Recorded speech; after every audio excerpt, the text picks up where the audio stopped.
Les métiers de l'ombre.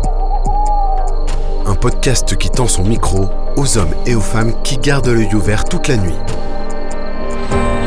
Grâce à leur travail nocturne, nos journées peuvent se dérouler sans encombre. Ce soir, au centre d'exploitation des CFF de Renan, on va découvrir plusieurs métiers différents. Car pendant la nuit, tout comme pendant la journée, il y a plusieurs personnes qui travaillent et qui ont des fonctions assez différentes et complémentaires. On découvre ça.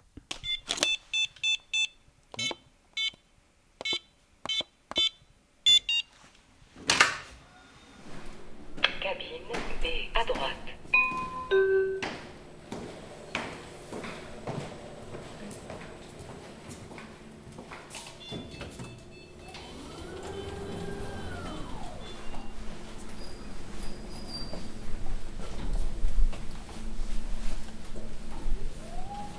Alors Pascal Pitet, vous êtes chef de team ici au centre d'exploitation à Renan. Expliquez-moi déjà en quoi consiste votre travail et puis qui est-ce qu'on va voir ce soir ici. Alors mon travail consiste à m'occuper de la conduite hiérarchique d'une équipe, d'une vingtaine de collaborateurs qui travaillent justement au centre d'exploitation de Renan, au 5e étage. Cette équipe donc, elle est composée d'assistants régulateurs qui travaillent sur les secteurs Neuchâtel et Jura. Autrement, dans mon travail, je suis aussi moi-même pris dans des tâches opérationnelles. De temps à autre, j'effectue des tours de chef circulation, par exemple, sur le secteur Neuchâtel. Donc vous travaillez exclusivement sur le secteur Neuchâtel, mais ici ce soir, si j'ai bien compris, il y a plusieurs secteurs qui sont représentés. Oui, dans la salle où vous êtes en ce moment, il y a 5 secteurs en fait, qui sont représentés, qui desservent en fait, une grande partie de la Suisse romande. On a les secteurs Genève, Rhône, Neuchâtel, Jura et Fribourg. Et puis à part les chefs de salle ici, quels sont les autres métiers que je vais pouvoir croiser ce soir ?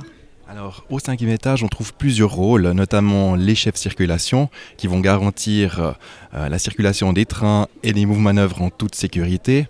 On a les régulateurs du trafic ferroviaire et les assistants régulateurs aussi qui vont être plutôt garants de l'aspect ponctualité du trafic ferroviaire. Et le tout, en fait, ensemble, vont pouvoir garantir le bon déroulement de l'exploitation ferroviaire. Alors, nous arrivons maintenant sur le secteur Neuchâtel et on va donc s'intéresser plus précisément à la place de travail Venoge-Neuzon, où il y aura une remise de service entre 2 chefs circulation qui se donneront toutes les informations importantes pour que le tour du soir, de nuit, puisse travailler avec toutes les informations pertinentes. Donc le tour de nuit, il commence à quelle heure et il finit à quelle heure ? Le tour de nuit, donc il commence vers 18h15 pour terminer à 2h du matin son travail. Et après, il donnera aussi à son tour une remise de service à son collègue qui est sur le secteur Neuchâtel à côté, qui va reprendre finalement la surveillance de sa zone. Mais ça veut dire qu'il y a une surveillance ici dans les locaux des CFF à Renan, toute la nuit, 24 heures sur 24, 7 jours sur 7. Exactement, toute la nuit, 24 heures sur 24, 7 jours sur 7, il y a une surveillance qui se fait depuis Renan pour les gares de la Suisse romande. Et puis les places de travail en fait, permettent de subdiviser la surveillance de la Suisse romande en plusieurs zones. Et puis ces zones justement sont reprises de collègue en collègue lors des remises de service.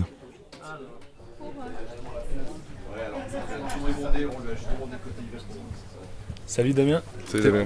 Bonsoir la Venoge, alors. T'es prêt ? Je suis prêt, je vous écoute. Du coup, à Dayan, il y a la loc qui vient. On l'a manœuvré déjà sur de la 4-3 jusqu'à la 3. Très bien. Et puis voilà, c'est tout ce que j'ai à te dire.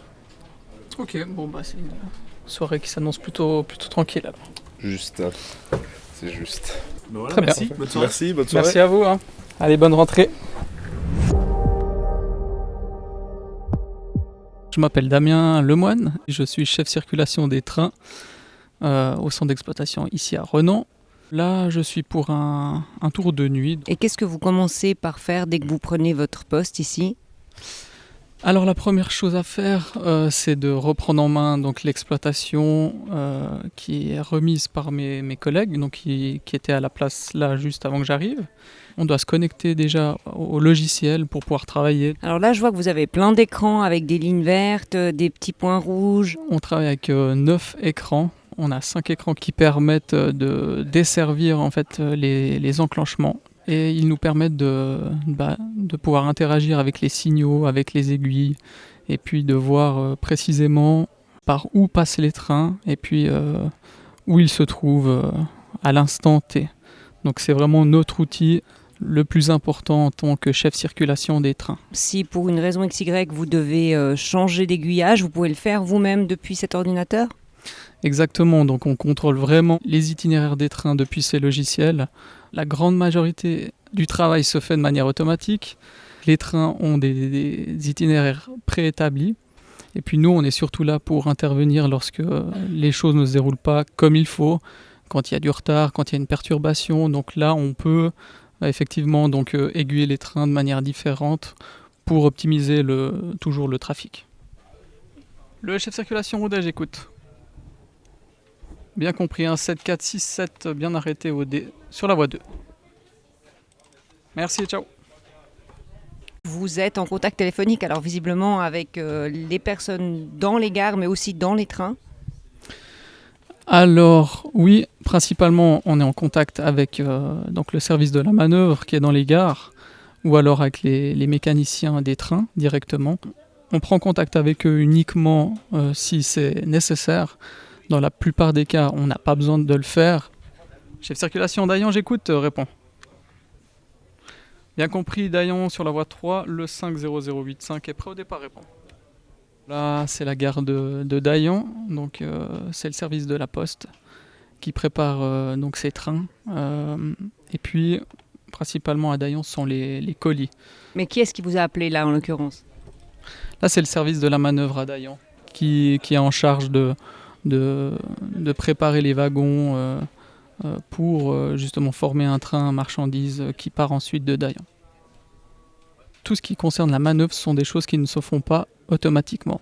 Donc, à contrario des signaux pour les trains, ils s'ouvrent de manière automatique.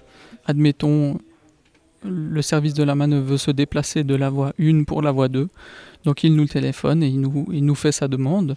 Et nous, on prend note et en quittant cette information, et on peut lui ouvrir les signaux, donc on lui tourne les aiguilles, et puis les signaux s'ouvrent pour qu'il puisse se déplacer. En Suisse romande, chaque jour, il y a pas moins de 2500 trains qui circulent. Je m'appelle Franck, je suis régulateur du trafic ferroviaire. Aujourd'hui, je surveille le secteur Genève, c'est-à-dire qu'on a sous notre responsabilité le tronçon entre Morges et Genève Aéroport, ainsi que les lignes qui donnent frontières sur La Plaine, Annemasse.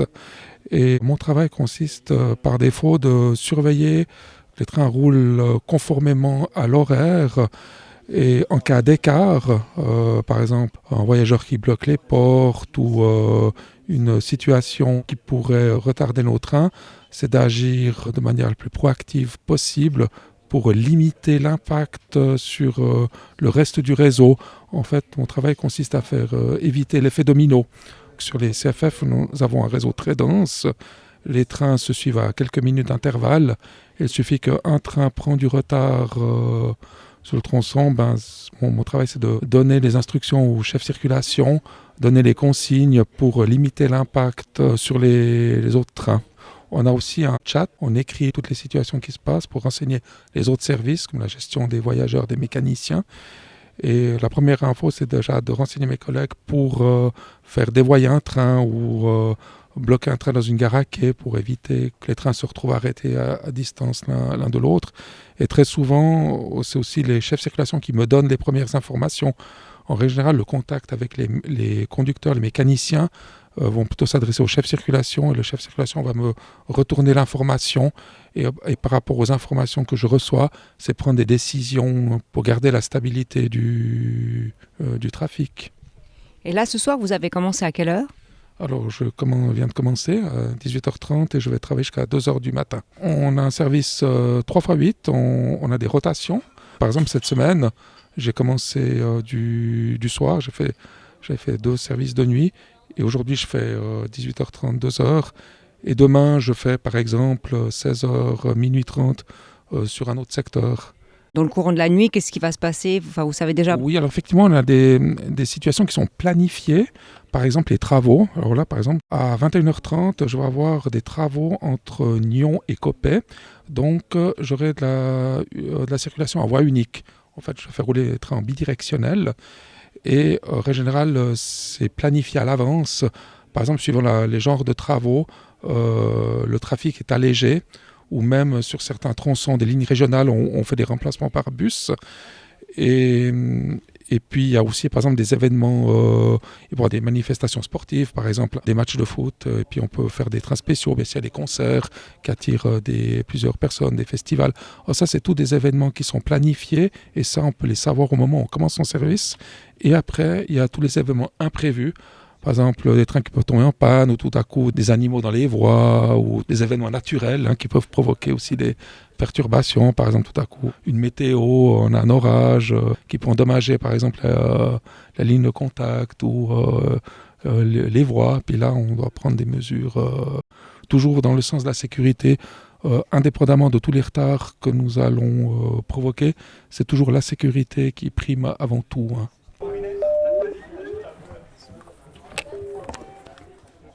D'accord. Alors, juste le problème, c'est au niveau des voix. Faut que 19h12, donc tu dis. Ouais, alors... On va laisser Franck travailler parce que je vois que tout d'un coup, il y a plein de choses qui se passent sur son écran et sur son téléphone. On va en profiter pour discuter quelques minutes avec le porte-parole des CFF, Jean-Philippe Schmitt. Ici, on a 250 personnes qui travaillent et puis moi, j'ai tendance à les appeler à la fois les anges gardiens du rail. Parce que quelque part, quand vous êtes dans un train, la journée, ou bien quand vous avez votre courrier qui arrivera le matin, qui est en train d'être transporté, quelle que soit la perturbation, le souci qu'il peut avoir, ils sont là pour faire en sorte que tout se passe bien. En fait. Donc ils veillent un petit peu sur le bon déroulement de l'horaire et de l'exploitation. C'est aussi un peu pour moi les défenseurs de l'horaire. Il y a un horaire qui existe, qui est publié, que vous avez sur votre application. Avant, c'était un gros bouquin comme ça sur lequel il y avait tous ces trains. Et eux, tous les matins, dès le début de la journée jusqu'à la fin, chaque jour, ils remettent en jeu cet horaire. Et ils font en sorte que cet horaire qu'on a publié, eh bien, il soit le plus proche possible de ce qui va se passer dans la réalité. On compte à peu près en Suisse romande 500 perturbations par jour. Ça peut être un aiguillage qui est en panne, un train en panne, ça peut être des écoliers qui vont tenir la porte du train pendant un petit moment parce qu'ils doivent faire passer les gens. Tout ça, ça fait perdre un petit peu du temps. Et il s'agit de faire en sorte que si tout d'un coup un train a du retard quelque part, on puisse rattraper ce retard ou du moins faire en sorte que tout le reste du réseau n'ait pas de soucis. On a fait des simulations. Vous mettez un train qui part de Genève à 8h du matin. Il part avec 10 minutes de retard. Et puis, ce train, vous ne faites rien. Il va s'arrêter à Lausanne, il y aura des correspondances, les correspondances vont l'attendre, il va s'arrêter à Fribourg, les correspondances vont s'attendre. Si vous laissez ce train avec 10 minutes de retard et que vous laissez tous les autres trains faire les correspondances comme normal, au bout de 5 heures de temps, toute la Suisse est en retard, puisque les retards vont s'accumuler les uns les autres. Et puis alors là, nos anges gardiens et nos défenseurs de l'horaire, ils vont faire en sorte que s'il y a un train 10 minutes de retard quelque part, tout le reste de la Suisse n'ait pas de retard et qu'on puisse vraiment limiter une perturbation et un retard sur un train ou un ou deux trains. En Suisse, environ plus de 10 000 trains qui circulent tous les jours.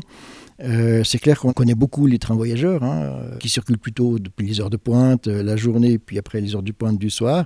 On a des trains de soir, mais après on a aussi tout un trafic la nuit, qui sont les trains de la Poste, par exemple, qui font que le paquet soit acheminé pendant la nuit, que vous puissiez l'avoir. On a des trains de marchandises qui viennent faire en sorte que le rayon d'un grand magasin soit achalandé avec toutes les marchandises que vous devez avoir le matin. Donc tous ces trafics-là se font de nuit. Donc nos anges gardiens veillent sur le trafic de jour comme de nuit. Donc on va laisser ici le 5e étage, on y reviendra tout à l'heure et on descend d'un étage pour rencontrer de nouvelles personnes qui travaillent également de nuit. Cabine B à droite. Au 4e étage, on a d'autres rôles qui travaillent. Eux vont plutôt être chargés de garantir l'information à la clientèle, que ce soit dans les trains ou dans les gares. Et ils vont aussi devoir assurer le bon déroulement des navettes voyageurs aussi et des mécaniciens. Si vous avez une navette qui est défectueuse, tout d'un coup, il va falloir trouver une de remplacement quand même pour pouvoir faire circuler les voyageurs d'un point A à un point B. Et c'est l'équipe justement en charge du matériel roulant qui va superviser cet aspect-là. Et l'équipe justement en charge de superviser les mécaniciens de locomotive vont s'assurer qu'il y ait toujours un mécanicien pour un train qui doit circuler. La nuit, on trouve aussi la journée, mais la nuit, le trafic marchandises s'intensifie dans la densité du trafic. Et il y a toujours du monde qui doit être présent pour assurer la sécurité et la ponctualité de ces trains aussi. Et on a aussi les travaux, les chantiers qui prennent aussi plus d'importance durant la nuit. Et c'est aussi pour ça qu'on a des chefs de circulation qui travaillent la nuit pour garantir la sécurité aussi des chantiers.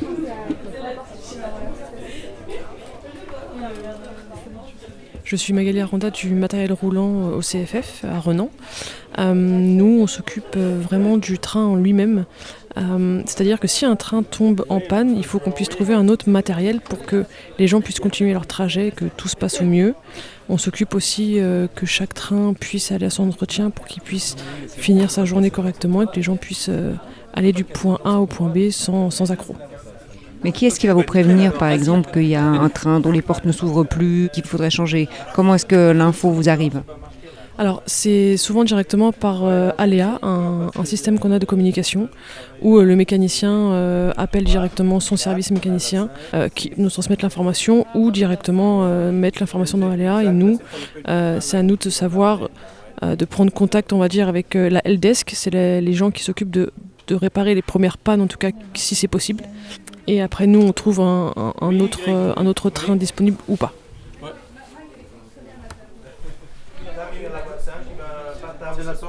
Je m'appelle Marie Cotter, je travaille en tant que chef circulation au centre d'exploitation et puis à la régulation du personnel roulant. C'est quoi cette régulation du personnel roulant ?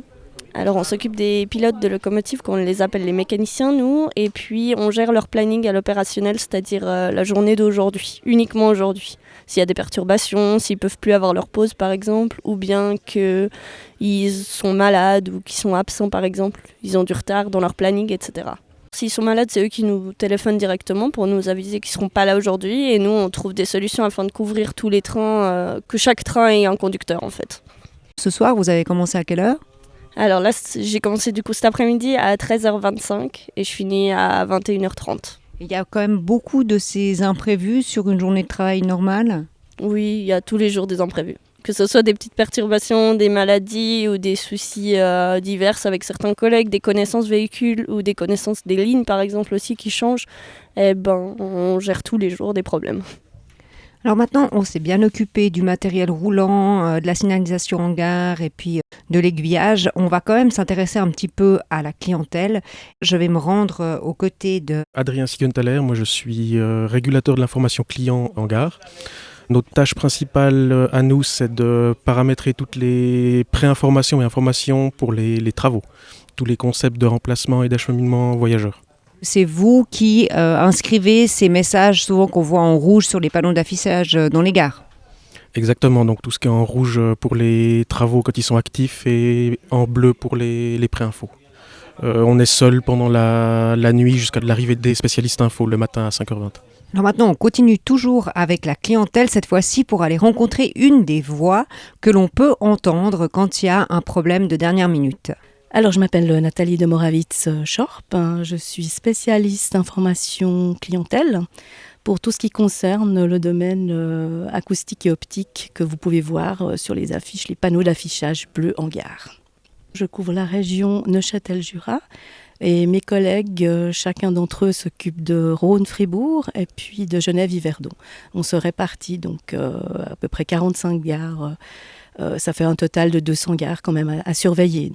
Quand les trains roulent à l'heure, eh bien, tout va bien. Et lorsqu'il y a des imprévus de dernière minute, c'est là qu'on intervient en direct au micro. Alors là, il n'y a pas l'air d'avoir d'imprévu, mais peut-être s'il devait y en avoir un, qu'est-ce qui va se passer ? C'est votre voix qu'on va entendre en gare, celle de Nathalie justement, qui va nous dire quoi par exemple ?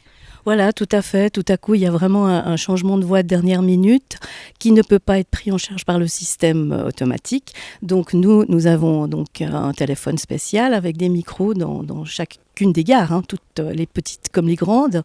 Et là, nous intervenons en disant... Mesdames et messieurs, en raison de travaux hors Gerland, notre départ est différé de quelques minutes. Nous vous prions de vouloir nous en excuser. Et puis on répète plusieurs fois et comme ça on peut orienter surtout la clientèle bien sûr. Et ce soir par exemple, vous avez eu déjà un imprévu, quelque chose à annoncer ?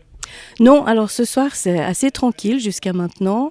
Ça peut être aussi donc des changements de voie, mais ça peut être aussi, par exemple, lorsque on doit dire aux clients de monter dans tel secteur sur les voies, parce qu'une rame va être coupée dans une gare. Donc on va vraiment orienter les gens de vive voix, et puis on essaye justement de le faire le plus souvent possible quand c'est possible, parce que vous imaginez bien que 200 gares c'est énorme. Donc on va faire vraiment le maximum pour accompagner le client afin qu'il trouve la bonne voie et le bon train. L'heure avance et ça commence un petit peu à s'agiter. Apparemment, il y a les débuts des travaux avec pas mal de perturbations et puis pas mal de changements à faire sur les voies pour que les travaux puissent se faire dans les meilleures conditions. Oui, salut, c'est le chef de circulation Alpes à Lausanne. J'ai une DET, la 24 81006 pour la pleine voie 180 entre Sierre et Loèche à interdire. Voilà, je mets l'interdiction sur la pleine voie 180. Oui, alors à 22h10, tu me confirmes que la pleine voie 180 est protégée de ton côté. Magnifique. Salut. Ciao. Bonsoir Maxence Dion, vous êtes chef circulation du secteur Alpes. Qu'est-ce qui vient de se passer maintenant ? Alors du coup, tous les soirs, il y a des travaux planifiés à Sierre actuellement.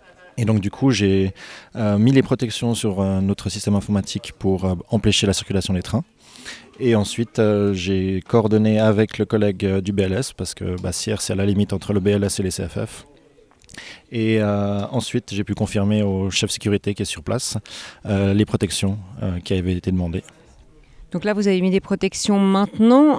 Vous allez devoir les lever plus tard dans la nuit ? Comme vous avez pu entendre, il y a eu une double confirmation. La première confirmation, c'était parce que comme il y a quand même des trains qui roulent malgré les travaux, il y a une partie qui va être rendue plus tôt et une partie qui pourra garder jusqu'à la fin de la nuit, environ vers 4h30. Mais à 4h30, vous serez vous-même là pour lever des travaux ou pas ? Alors mon tour de service finit jusqu'à 5h20, donc oui, normalement à 4h30 ce sera moi. Il est bientôt l'heure d'aller se coucher, enfin pour moi, pas forcément pour les gens qui travaillent ici.